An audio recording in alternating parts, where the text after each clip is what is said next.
আমন্ত্রণ দেশ জনপদ লাইভে, সঙ্গে আছে আমি জাসিকা বেদিন। ঈদযাত্রার খবর জানাতে সাভারের বাইপাইল ও গাজীপুরের চন্দ্রা থেকে সরাসরি যুক্ত হচ্ছেন সহকর্মী দেওয়ান ইমন ও নজরুল ইসলাম। আমরা শুরুতেই চলে যাচ্ছি সাভারে। ইমন, মহাসড়কে যানবাহনের চাপ আপনি কেমন দেখছেন, আর কোথাও যানজটের সৃষ্টি হয়েছে কিনা সার্বিক চিত্র জানাবেন। জেসিকা, আপনাকে ধন্যবাদ। আমি এই মুহূর্তে রয়েছি আশুলিয়ার বাইপাইল এলাকায় এবং ঈদে ঘরমুখ মানুষের যে দুর্ভোগ, সেই দুর্ভোগ কিন্তু এই যে একটি যে চিত্র এই বাইপাইল থেকে কিন্তু সেটি শুরু হয়। তবে এবারে চিত্রটা কিন্তু জেসিকা একেবারেই ভিন্ন। এখানে ঈদের দুদিন আগে বাইপাইল সড়কের যে চিত্রটি এখন আমরা দেখাচ্ছি, এটি অবিশ্বাস্য। কখনোই এর আগে কিন্তু আমরা এত স্বস্তির ঈদযাত্রা কিন্তু এই বাইপাইল থেকে সেটি কিন্তু দেখিনি। এখন কিন্তু এই যে নবীনগর চন্দ্রা যে মহাসড়কটি রয়েছে, সেই মহাসড়কটি বলা চলে যে একদমই কিন্তু যানজট মুক্ত রয়েছে।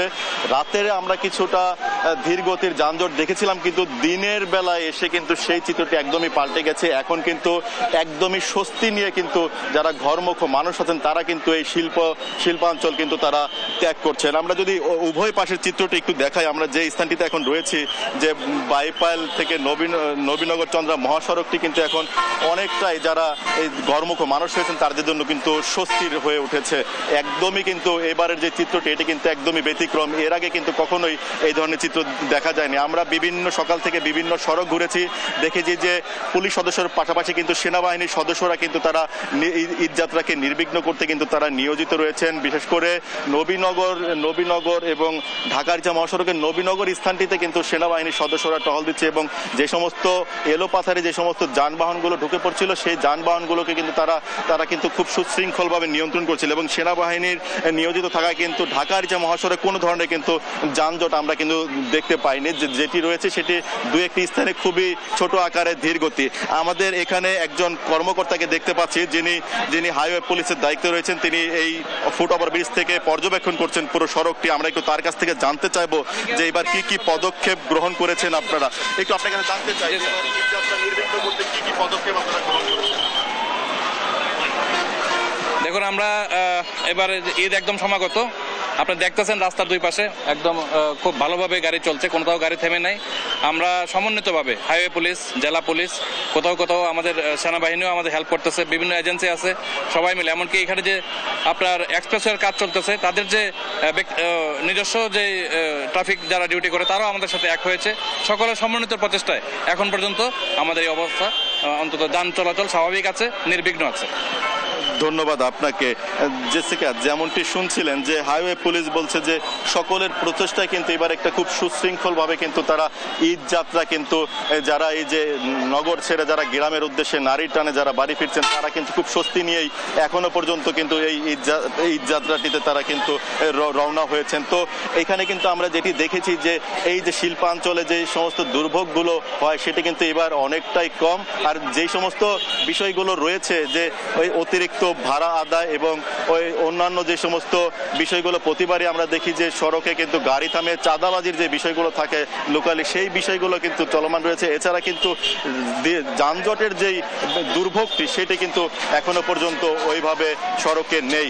জেসিকা, তো এই ছিল আমার কাছে সাভার থেকে সর্বশেষ। এই বিষয়ে আরো খবর জানতে চলে যাব সহকর্মী নজরুলের কাছে, তিনি রয়েছেন গাজীপুরে। নজরুল, জানাবেন সেখানকার সড়ক পরিস্থিতির খবর। ধন্যবাদ ইমন আপনাকে। আপনি যেমনটা বলছিলেন, আপনি জানেন যে আজকে কিন্তু মানে লোকারণ্য এবং চন্দ্রা এলাকার আশপাশে মানুষের ঢল কিন্তু আমরা দেখতে পাচ্ছি। এখানে কিন্তু শত শত মানুষ কিন্তু ঈদের মানে ঘরমুখ মানুষের চাপ কিন্তু বাড়তে শুরু করেছে মহাসড়কগুলোতে। তো আমি যদি একটু দেখাতে চাই যে চন্দ্রা এলাকায় কিন্তু আপনার মানুষের কিন্তু ঢল এখন, অর্থাৎ উত্তরবঙ্গের এই রাস্তাটা ধরেই কিন্তু আপনার উত্তরবঙ্গের কিন্তু 32টি জেলার প্রবেশ হয় এখানে।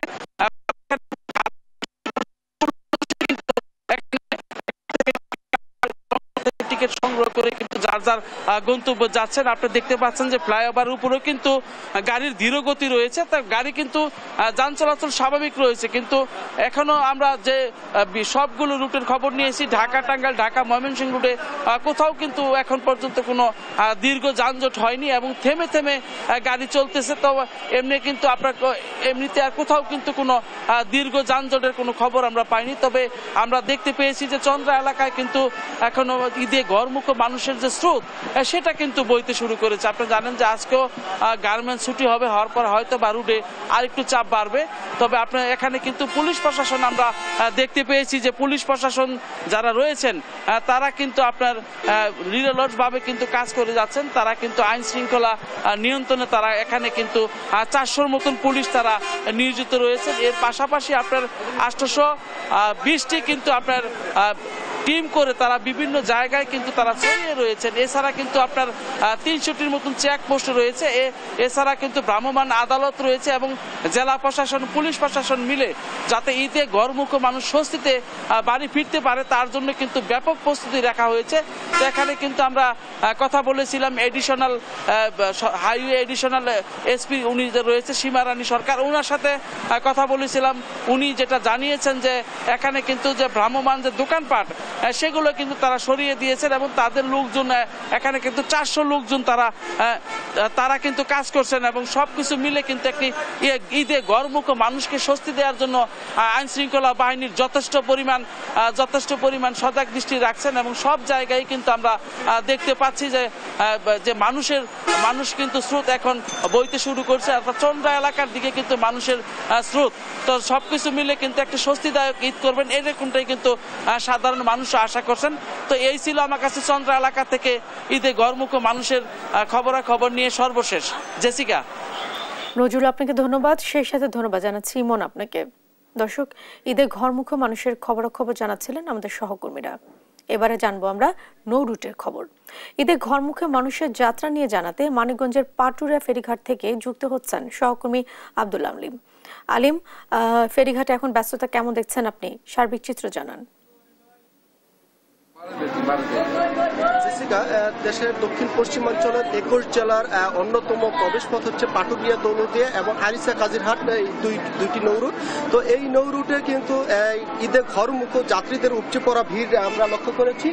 গতকাল সরকারি ছুটির পর আজ সকাল থেকে কিন্তু এই ঈদে ঘরমুখ যাত্রীদের চাপ পড়ে এই পাটুরিয়া দৌলতদিয়া এবং আরিচা কাজিরহাট নৌরুটে। এই নৌরুটের যাত্রীরা যেটি বলছেন যে এবছর তারা কিন্তু স্বাচ্ছন্দ্যে কিন্তু তারা বাড়ি ফিরতে পারতেছে এবং কোনো রকম ভোগান্তি নেই বলে তারা জানিয়েছেন। তো বিআইডব্লিউটিসি কর্তৃপক্ষ যেটি জানিয়েছে পাটুরিয়া দৌলতদিয়া নৌরুটে 17টি ফেরি এবং আরিচা কাজিরহাট নৌরুটে 6টি ফেরি দিয়ে তারা যাত্রী এবং যানবাহন পারাপার করছে। তো তারা যেটি বলছেন যে অগ্রাধিকার ভিত্তিতে যে পরিবহন এবং যে প্রাইভেট কার রয়েছে সেগুলোকে তারা অগ্রাধিকার ভিত্তিতে তারা পারাপার করছেন এবং যে পতনশীল পণ্য যে ট্রাকবাহী যে ট্রাক রয়েছে, অন্যবাহী যে ট্রাক রয়েছে সেগুলোকে তারা অগ্রাধিকার ভিত্তিতে পারাপার করছেন। তো অপরদিকে এই আরিচা এবং পাটুরিয়া যে এই নৌরুটে 25টি লঞ্চ দিয়ে যাত্রী পারাপার করা হচ্ছে। আমরা জেলা প্রশাসনের সাথে কথা বলেছি, তারা যেটি জানিয়েছেন যে এই ঘাট এলাকায় যাতে কোনো অপ্রীতিকর কোনো ঘটনা না ঘটে, মলম পার্টি, ছিনতাই সহ যে অনাকাঙ্ক্ষিত ঘটনা সেগুলো যেন না ঘটে, সেজন্য ঘাট এলাকায় 6 শতাধিক পুলিশ সদস্য মোতায়েন রয়েছে এবং জেলা প্রশাসনের পক্ষ থেকে ভ্রাম্যমাণ মোবাইল টিম কাজ করছে যাতে কোনো রকম কোনো অপ্রীতিকর ঘটনা না ঘটে। এছাড়া আমরা জেলা প্রশাসনের সাথে কথা বলছি, তারা যেটি বলছেন যে ঈদের ঘর নির্বিঘ্নে এই ঘাট পার হতে পারে এবং তারা স্বাচ্ছন্দ্যে পরিবার পরিজনে ঈদ করতে পারে, সেই জন্য তারা সচেষ্ট হচ্ছে। ঘাট এলাকায় সুপ্রিয় পানির ব্যবস্থা, ভ্রাম্যমাণ যে পাবলিক টয়লেট রয়েছে সেগুলো তারা স্থাপন করেছে।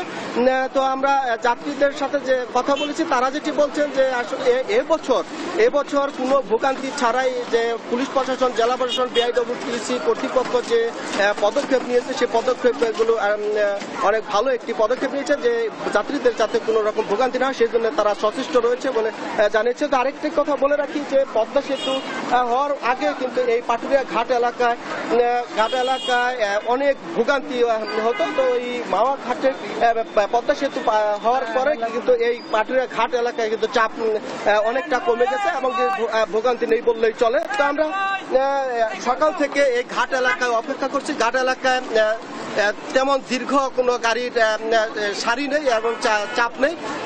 তো সেক্ষেত্রে এই পাটুরিয়া, দৌলতদিয়া এবং আরিচা কাজিরহাট নৌ রুট কিন্তু একটি স্বাচ্ছন্দ্য, তারা ঈদে যে ঘরমুখ যাত্রী রয়েছে তারা স্বাচ্ছন্দ্যে তারা পরিবার পরিজনের সাথে ঈদ করতে, যে আনন্দে ভাগাভাগি করতে তারা যে বাড়ি যাচ্ছেন তারা স্বাচ্ছন্দ্যে যেতে পারছেন বলে তারা জানিয়েছেন।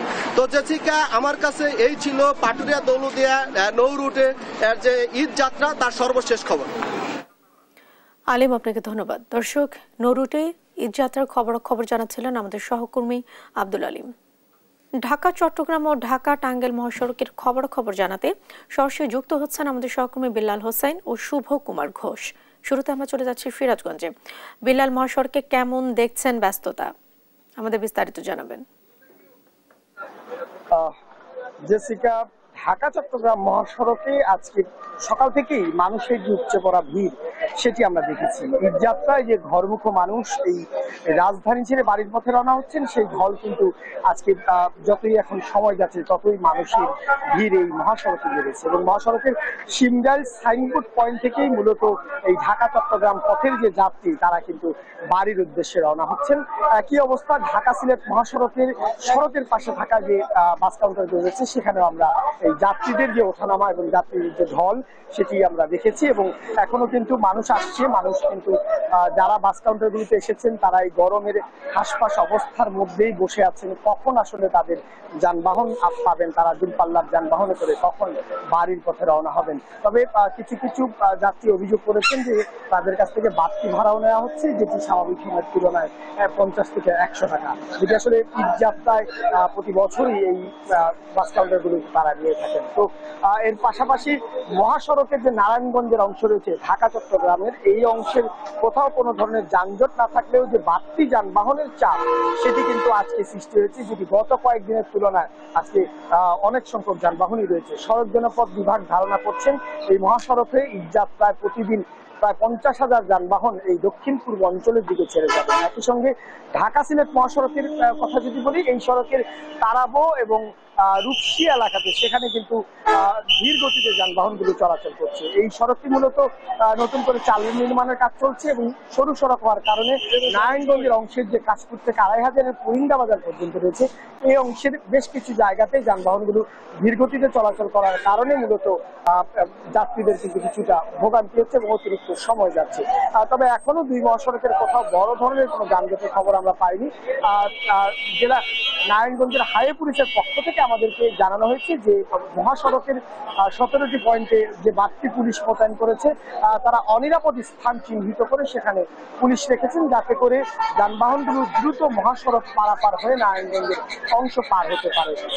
জেসিকা, জানিয়ে রাখতে চাই, সকাল থেকে এই মহাসড়কের যাত্রীদের যে ভোগান্তির চিত্র দেখেছি, সেই ভোগান্তি যাতে কিছুটা লাঘব হয় সেই জন্য এখন থেকে কিছুক্ষণ আগেই নারায়ণগঞ্জের জেলা প্রশাসনের পক্ষ থেকে ভ্রাম্যমাণ আদালত পরিচালনা করার জন্য নির্বাহী ম্যাজিস্ট্রেট এবং বিআরটি এর নেতৃত্বে একটি দল কিন্তু সাইনবোর্ড এলাকাতে এসেছেন এবং তারা যাত্রীদের সঙ্গে কথা বলছেন, জানছেন যাত্রীদের কোনো অভিযোগ রয়েছে কিনা, কি ধরনের অভিযোগ রয়েছে এবং পাশাপাশি যে নির্ধারিত ভাড়া রয়েছে গন্তব্য পথের যাত্রীদের, সেই ভাড়ার চেয়ে বাড়তি ভাড়া নেওয়া হচ্ছে কিনা, সেসব বিষয়ে কিন্তু এই ভ্রাম্যমাণ আদালত এই সাইনবোর্ড এলাকাতে এই মুহূর্তে আছেন। এই হচ্ছে আমার কাছে নারায়ণগঞ্জ থেকে এই মুহূর্তে সবশেষ। আমরা জানবো এখন ঢাকা টাঙ্গাইল মহাসড়কের চিত্র। আমাদের সঙ্গে যুক্ত হবেন সিরাজগঞ্জ থেকে সহকর্মী শুভ ঘোষ।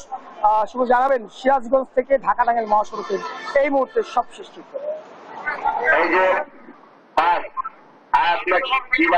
বিলাল, ধন্যবাদ আপনাকে। আপনি যেমনটা বলছিলেন, উত্তরবঙ্গের প্রবেশদ্বার কিন্তু এই সিরাজগঞ্জের মহাসড়ক এবং এই সিরাজগঞ্জের মহাসড়ক দিয়ে কিন্তু উত্তর পশ্চিমাঞ্চল এবং উত্তর দক্ষিণাঞ্চলে কিন্তু 22 জেলার যানবাহনগুলো চলাচল করে এবং এই 22 জেলার যানবাহন চলাচল করার পরেও এইবারের কিন্তু সিরাজগঞ্জের মহাসড়কে ঈদ যাত্রাটা সবচেয়ে সুন্দর, ভোগান্তি মুক্ত এবং স্বাচ্ছন্দ্যবোধ হচ্ছে।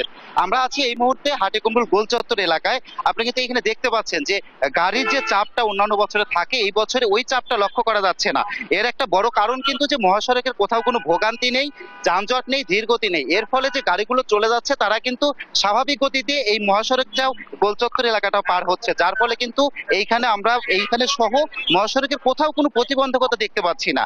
এই মহাসড়কটা নিরাপদ এবং ঈদযাত্রা নির্বিঘ্ন করতে কিন্তু জেলা পুলিশ এবং হাইওয়ে পুলিশের পক্ষ থেকে সর্বোচ্চ নিরাপত্তা ব্যবস্থা সহ যে সার্বিক প্রস্তুতি দরকার সেই সার্বিক প্রস্তুতিগুলো কিন্তু নেওয়া হয়েছে।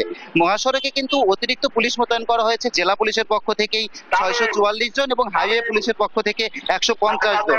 এই হাটিকুন্ডুল গোলচত্বর এলাকায় কিন্তু ওয়াচ টাওয়ার নির্মাণ করে এইখান থেকে হাইওয়ে পুলিশ যে যাত্রাটা নিয়ন্ত্রণ করা যানবাহনগুলো সেটা কিন্তু করছেন।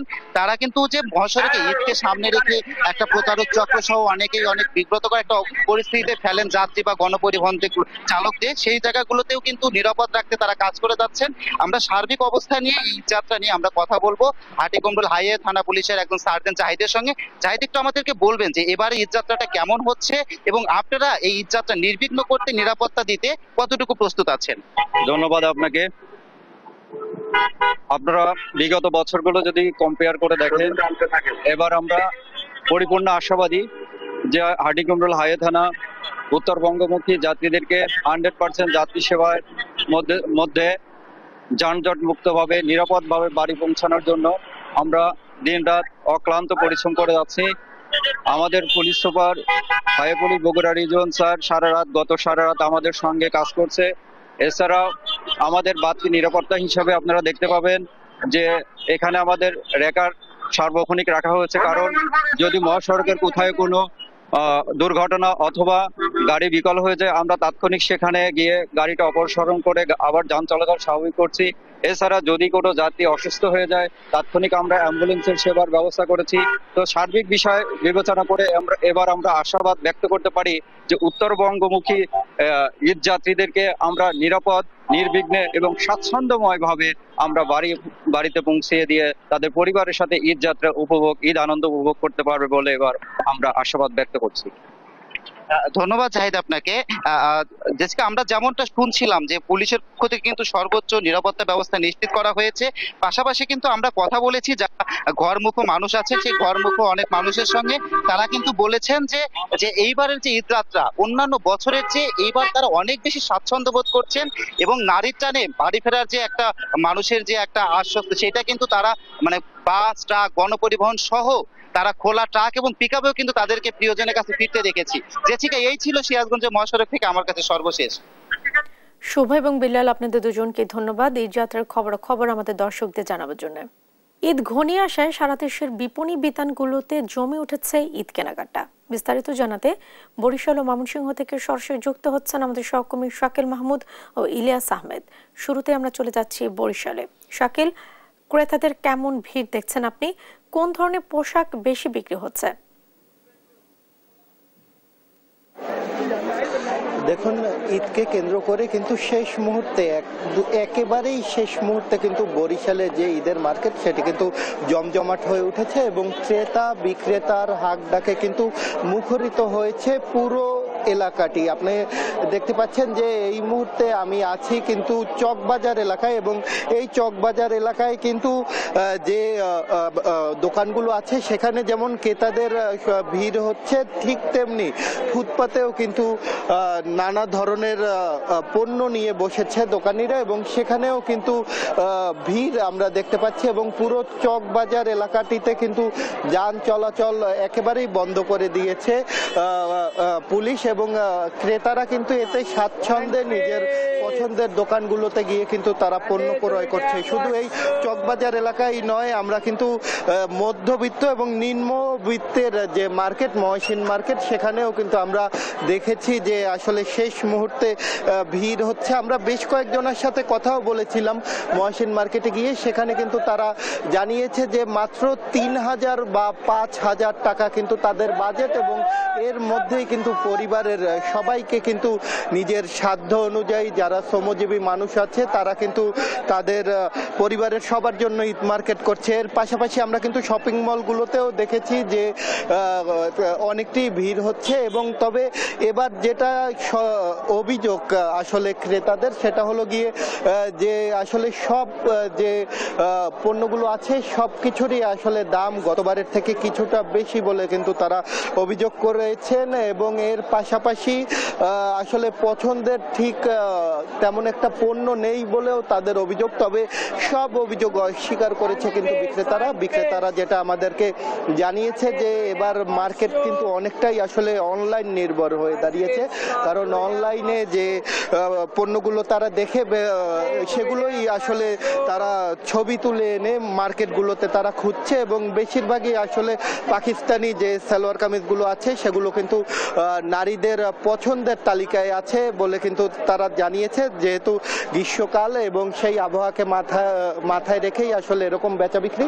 ঠিক তেমনি পুরুষের মাঝেও আমরা দেখেছি যে শার্ট প্যান্ট বা পাঞ্জাবি সেগুলোই কিন্তু তারা বেশি কিনছেন বলে কিন্তু জানিয়েছে বিক্রেতারা। তবে শেষ মুহূর্তে বেচা বিক্রি বাড়ায় এবার বরিশালে 4 থেকে 500 কোটি টাকার বেচা বিক্রি হবে বলে জানিয়েছে যে দোকান মালিক সমিতি। তো বরিশাল থেকে এতটুকুই ছিল আমার কাছে সবশেষ। আমরা যাব ময়মনসিংহে, জানবো সেখানকার খবর, এবং সেখানকার খবর জানাবে আমাদের সহকর্মী। আজকে ছুটির দিন, সকাল থেকে আমরা ময়মনসিংহের বিভিন্ন বিপণী বিতানগুলো ঘুরেছি এবং সেখানে দেখেছি কিন্তু ক্রেতাদের যে সমাগম সেটি কিন্তু অনেকটাই কম। অর্থাৎ বিক্রেতারা বলছেন ছুটির দিন হয় আজকে সকাল থেকে ক্রেতারা কিন্তু খুব একটা আসছেন না, সেই বিষয়টি তারা বলছিলেন, এবং দুপুরের পর থেকে বেচা বিক্রি শুরু হবে পুরোদমে, সেই বিষয়টিও কিন্তু তারা আমাদেরকে জানিয়েছেন। আমরা এখন রয়েছি ময়মনসিংহের নতুন বাজার এলাকায় একটি বিপণী বিতানে রয়েছি। সেখানে সকাল থেকে লক্ষ্য করেছি একেবারেই মোটামুটি বলা যায় যে ক্রেতাদের উপস্থিতি তুলনামূলক, অর্থাৎ ঈদের যে একটি আমেজ সেটি কিন্তু অনেকটাই এই শপিং মহলটিতে অনেকটাই কম। এবং আমরা কয়েকজন ক্রেতার সঙ্গেও কথা বলেছিলাম, তারা বলছেন যে অনেকেই কিন্তু ইতিপূর্বেই তাদের যে কেনাকাটা সেটি কিন্তু তারা করেছেন, এবং এখন কিন্তু অনেকেই আসছেন তাদের যে শিশু বাচ্চা রয়েছে সেই বাচ্চাদের পোশাক নেওয়ার জন্য তারা আসছেন। এবং বিক্রেতারা বলছেন শহর ছেড়ে মানুষ কিন্তু ঈদুল ফিতর উদযাপন করতে গ্রামে চলে গেছে, যার কারণে হয়তো আজকে ছুটির দিন ক্রেতা সংখ্যা কিছুটা কম, এবং তারা প্রত্যাশা করছেন আগামী 2 দিন আরো ভালো বেচা বিক্রি হবে, সেই বিষয়টি তারা বলছিলেন। আমরা দেখছি যে বিভিন্ন হরেক রকমের পোশাক কিন্তু এবছর ঈদে কিন্তু দোকানিরা পসরা সাজিয়ে বসেছেন, এবং তারা বলছেন যে বিগত সময়গুলোতে প্রত্যাশা অনুযায়ী তাদের যে বেচা বিক্রি সেটি হয়েছে। এবং আমরা যদি একটু যুক্ত হতে চাই, জানতে চাই এবছর আপনাদের বেচা বিক্রি কেমন হয়েছে এবং আজকে ক্রেতার সংখ্যা কম হওয়ার কারণ কি? আজকে মূলত সাপ্তাহিক ছুটির দিন হওয়ার জন্য বেচা বিক্রির যে একটা আশঙ্কা আছে এটা সকাল থেকে একটু কম হলেও জুম্মার নামাজের পর থেকে, অর্থাৎ দুপুরের পর থেকে সন্ধ্যা পর্যন্ত মোটামুটি আমরা ভালো আশা করতেছি। এছাড়াও মনে করেন দীর্ঘ রাত পর্যন্ত আমাদের ব্যবসার একটা সময় চলে, রাত্রের অধিক রাত্রি পর্যন্ত আমরা ব্যবসা করার সুযোগ পাচ্ছি এবং কাস্টমার ফ্লো ভালো আসতেছে, যার কারণে কাস্টমারও সুবিধা পাচ্ছে এবং আমরাও কাস্টমারকে সার্ভিস দিতে সুবিধা পাচ্ছি। তিনি বলছিলেন যে আজকে ছুটির দিন হয় কিন্তু সকাল থেকে ক্রেতার সংখ্যা কিছুটা কমেছে, এবং অর্থাৎ জুমার নামাজের পর থেকে ক্রেতাদের ভিড় বাড়বে সেই প্রত্যাশা কিন্তু এই বিক্রেতা রাখছিলেন। এছাড়াও আমরা দেখেছি বিপণী বিতানগুলোতে একেবারেই নিরাপত্তা ব্যবস্থা জোরদার করা হয়েছে এবং ক্রেতারা যেন বেচাকেনি করে তারা যেন বাড়ি ফিরতে পারেন সেই লক্ষ্যে। এই ছিল আমার কাছে ময়মনসিংহ থেকে সর্বশেষ। ইলিয়াস এবং শাকিল, আপনাদের দুজনকে ধন্যবাদ ঈদ কেনাকাটার সর্বশেষ খবর জানাবার জন্য। ঈদকে সামনে রেখে রাজধানী ছাড়ছে মানুষ। ঘরমুখো মানুষের বাড়ি ফেরার খবর জানাতে সদরঘাট থেকে সরাসরি যুক্ত হচ্ছেন সহকর্মী আলিমুজ্জামান সাফওয়ান। সাফওয়ান, মানুষের চাপ এখন আপনি কেমন দেখছেন?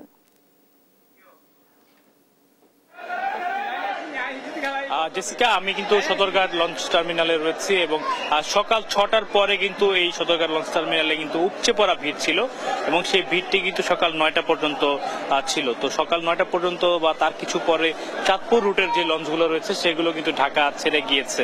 আর চাঁদপুরে যেহেতু যেতে বেশি সময় লাগে না, তো অনেকেই আসলে চাঁদপুরের লঞ্চগুলো আসলে সকাল দিকে আসলে ছাড়ে। আর এখন যে লঞ্চগুলো আসলে আমরা দেখতে পাচ্ছি এগুলো হচ্ছে দক্ষিণাঞ্চল অন্যান্য যে রুটগুলো রয়েছে, বরিশাল, ভোলা, পটুয়াখালী এইসব অঞ্চলের লঞ্চ, এবং সেখানে কিন্তু লঞ্চগুলো এখনো যাত্রীরা আসলে আসছেন এবং লঞ্চগুলোতে উঠছেন, এখনো লঞ্চগুলো ছেড়ে যায়নি। যেহেতু আজকে শুক্রবার জুম্মার নামাজ রয়েছে, তো এখানে যারা লঞ্চের কর্মচারীরা রয়েছে তারা বলছে যে জুম্মার নামাজের পরে সদরঘাটে আবারও ব্যাপক ভিড় হবে বলে তারা আশা করছেন। এবং আজকে বরিশালের লঞ্চগুলো বিকাল 3টার পরে ছাড়ার কথা রয়েছে, এমনটাই আমরা জানতে পেরেছি। তো সকাল থেকে যেই ভিড় গুলো দেখতে পেয়েছি আমরা, সেটি কিন্তু এখন আর নেই, এখন অনেকটাই কম ভিড় লক্ষ্য করা যাচ্ছে সদরঘাট লঞ্চ টার্মিনালে। এছাড়া এই সার্বিক এই জায়গার যে নিরাপত্তা ব্যবস্থা সেটির জন্য কিন্তু কাজ করছে বিআইডব্লিউটিএ এবং এখানকার যে নৌ পুলিশ রয়েছে তারা। এবং গতকাল আমরা জানতে পেরেছি যে সেনাবাহিনীর সদস্যরা তারা কিন্তু এখানে যে অবৈধ দোকানগুলো বসানো হয়তো অস্থায়ী দোকানগুলো, সেগুলো কিন্তু আসলে উঠিয়ে দিয়েছে, আমরা এমনটা দেখতে পেরেছি। এছাড়া বিআইডব্লিউটিএ কে দেখতে পাচ্ছি যে তারা কিছুক্ষণ পরপরই বিভিন্ন জায়গায় টহল দিচ্ছেন এবং সময় মতো লঞ্চ ছেড়ে যাচ্ছে। এই যে এই মুহূর্তে আরেকটি লঞ্চ এমবি ফারহান, এটি ঢাকা কালীগঞ্জ রুটের লঞ্চ, এটি মাত্রই ছেড়ে গেল এবং এটি কিন্তু আসলে অতিরিক্ত যাত্রী বোঝাই নয় এমনটাই দেখতে পাচ্ছি। তবে কিছু কিছু লঞ্চ সকালে যেগুলো ছিল চাঁদপুর রুটের সেগুলো কিন্তু একই রকম ভাবে অতিরিক্ত যাত্রী নিয়ে কিন্তু তারা এই লঞ্চ ঘাটটি ছেড়ে গিয়েছে। তো ঢাকা থেকে আজকে আসলে লঞ্চের যে যাত্রা সেটি কিন্তু ভিড় শুরু হয়ে গেছে এবং আজকে সারাদিনে এমনই ভিড় থাকবে বলে এখানকার লোকজন আমাদের সর্বশেষ খবর। সাফওয়ান, আপনাকে ধন্যবাদ। দর্শক, ঈদ যাত্রার খবরাখবর জানাচ্ছিলেন সহকর্মী আলিমুজ্জামান সাফওয়ান। ছুটির দিনে নিত্যপণ্যের বাজার পরিস্থিতি জানাতে এই মুহূর্তে রাজধানীর কারওয়ান বাজার থেকে যুক্ত হচ্ছেন সহকর্মী ফাহিম ইউসুফ, চট্টগ্রাম থেকে AK নাজিম এবং সাতক্ষীরা থেকে শরীফুল্লাহ কায়েসার সুমন। এবার আমরা চলে যাচ্ছি ফাহিম ইউসুফের কাছে। ফাহিম, রমজানের শেষ শুক্রবারের নিত্যপণ্যের দরদাম আপনি কেমন দেখছেন, আর বিশেষ করে তো ঈদ কেন্দ্রিক পণ্যের দাম কেমন দেখছেন আপনি?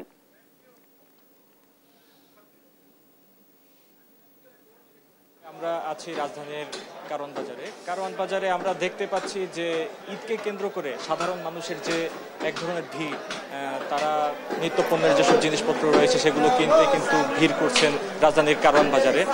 এখানে আমরা যদি একটু দেখাতে চাই, আমরা এখন আছি রাজধানীর কারওয়ান বাজারের মধ্যে যে মাংসের বাজার, গরুর মাংস এবং খাসির মাংস, এখানে দেখতে পাচ্ছেন যে সাধারণ সময়ে যে ভিড় থাকে, সাধারণ সময়ে আমরা খুব অল্প কিছু ক্রেতা দেখতে পাই, কিন্তু এখন সাধারণের থেকে কিন্তু অনেকখানি ভিড় লক্ষ্য করা যাচ্ছে এবং কিছু কিছু দোকানে কিন্তু আগে থেকে তারা সিরিয়াল দিয়ে রাখা লাগছে, যে আগে থেকে বলে রাখা লাগে যে তার যে মাংসের জন্য। তো এখানে মাংস বর্তমানে যে দাম রয়েছে, মাংসের দামটি পুরো রমজান জুড়ে যে দামটি ছিল যে 780 টাকা, সেটি কিন্তু রয়েছে এবং খাসির মাংস এখন বিক্রি হচ্ছে 1250 টাকায়। তো অন্যদিকে একটি জিনিস আমরা লক্ষ্য করেছি যে মুরগির মাংসের যে দাম সেটি কিন্তু অনেকখানি বৃদ্ধিতে বিক্রি হচ্ছে, দাম কিন্তু বৃদ্ধি পেয়েছে। মুরগির মাংস এখন ব্রয়লার মুরগি বিক্রি হচ্ছে 220 টাকা এবং লেয়ার মুরগি বিক্রি হচ্ছে 320 টাকায়। এই দামটি কিন্তু রমজানের শুরুর দিকে এই দামটি ছিল না, এটি আরও অনেকখানি কম ছিল। কিছু কিছু ক্রেতারা জানিয়েছেন অনেক ক্ষেত্রে 20 থেকে 30 টাকা দামেও বিক্রি হচ্ছে মুরগি। এছাড়া ইলিশ মাছের যে দাম, রমজান প্রায় শেষের দিকে, ঈদ কিন্তু আমাদের আর বেশি দিন নেই, তো এই ঈদের আর 3-4 দিন বাকি আছে। এই সময়ে কিন্তু ইলিশ মাছের দামটিও অনেকটি বৃদ্ধি পেয়েছে, যেটি আমাদের জানছিলাম যে ক্ষেত্র বিশেষে 800 থেকে প্রায় 2800 টাকা পর্যন্ত ইলিশ মাছের যে দাম সেটি রয়েছে। এখন আমরা চলে যাব চট্টগ্রামে রয়েছেন আমাদের সহকর্মী নাজিম, সরাসরি যাচ্ছি সেখানে।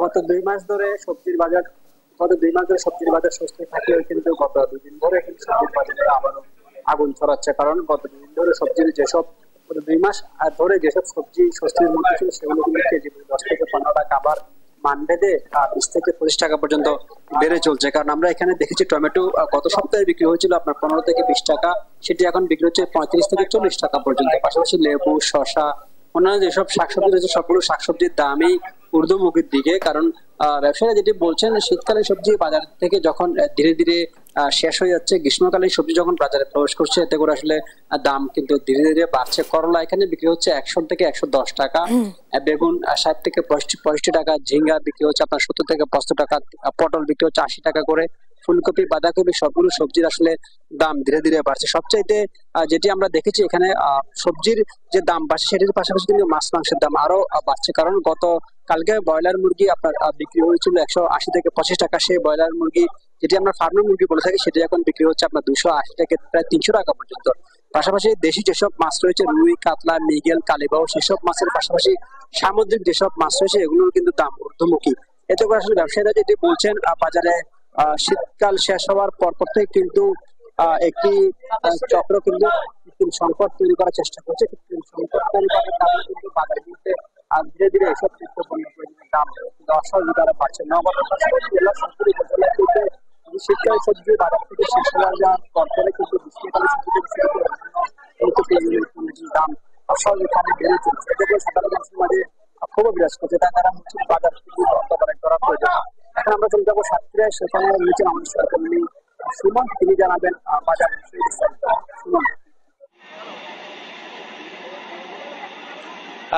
নাজিম, দাঁড়িয়ে আছি সাতক্ষীরা সুলতানপুর বড় বাজারে। বাজারের প্রায় সবকিছুই স্থিতিশীল থাকলেও কিছু কিছু পণ্যের ক্ষেত্রে দামটি বেড়ে গিয়েছে, যার ফলে কিছুটা সমস্যায় পড়ছে ক্রেতা এবং বিক্রেতাদের সাথেও কথা বলেছি, তারাও আরেক ধরনের অস্থিতিশীলতায় রয়েছে।